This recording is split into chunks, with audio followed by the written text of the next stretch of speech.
Intensity is a necessity for thrill coasters, whether it's created from a tight turn, whippy inversion, helix, or just pure roughness. Yes, I'm looking at you. And the UK certainly has a plethora of intense coasters.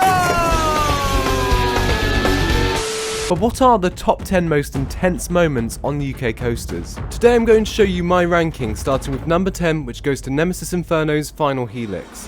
Following a fairly forceless turn, Inferno dives down and then ascends up an upwards helix, which, when the coaster is running quickly, delivers some impressive positive Gs, though it's not quite as disorientating as number 9, which goes to Storm Chaser and its downwards helix. Although you're not getting as many forces going down Storm Chaser's helix compared to Inferno, the spinning of the cars in combination with the sheer length of the helix makes it a more intense moment, as I sometimes start to grey out from the sustained Gs. Number 8. The bottom of Hyperia's first drop. This valley is a very intense moment as the coaster dives down from the first drop and pulls up into the Immelmann. Sometimes the forces actually push me forward, so I'm practically folded over my lap bar. However, as the intensity isn't sustained for very long, I can't put it any higher than number 8. Be sure to subscribe for more ranking videos like this, but at number 7 is Saw's dive loop. If the mid-course brakes actually worked, it wouldn't be anywhere near this list, but the fact they just don't slow the train down results in the train traversing the dive loop very quickly, and the tightness and roughness of this inversion leads to it being an uncomfortable but very intense moment, especially if you're on a wheel seat. No.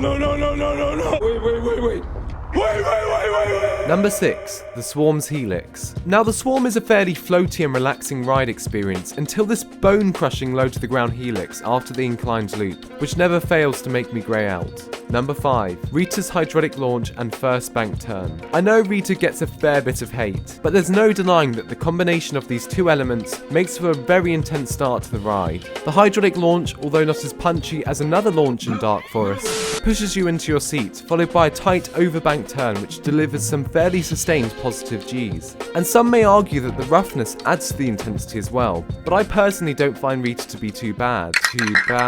Bro, what are you talking about, man? Number 4. Revolution's loop. Tight loops are already fairly intense if a train is going through them at a good speed, but going through a loop backwards seems like a completely different experience as it just feels unnatural. Well, that's from what I've heard anyway. I need to get out to Blackpool Pleasure Beach urgently. Number 3. The final 3 inversions on the Smiler. I wouldn't say this is my favourite section of the Smiler, but the roughness of these final 3 inversions tied in with the speed it traverses them makes for a pretty intense end to the ride. Number 2. Nemesis Reborn's helix. What makes Nemesis's downwards helix so intense is the fact it hits right after a corkscrew, so you don't really see it coming. Although it's over in the blink of an eye, the positive G-forces still pin you right into your seat, and it's an extremely whippy moment. Number 1. Stealth's launch and ascent up the top hat. Stealth's hydraulic launch is certainly a step up from Rita's, taking you from 0 to 80 miles an hour in 1.8 seconds, which makes it the fastest accelerating launch coaster in the world. And even to this day, after many rides on the coaster, it still surprises me with how powerful the launch is. This is then followed by an intense tight bank up into the top hat, which you can not only feel but hear as the restraints go zoom. Frontier, please hire me for your Planet Coaster sound effects.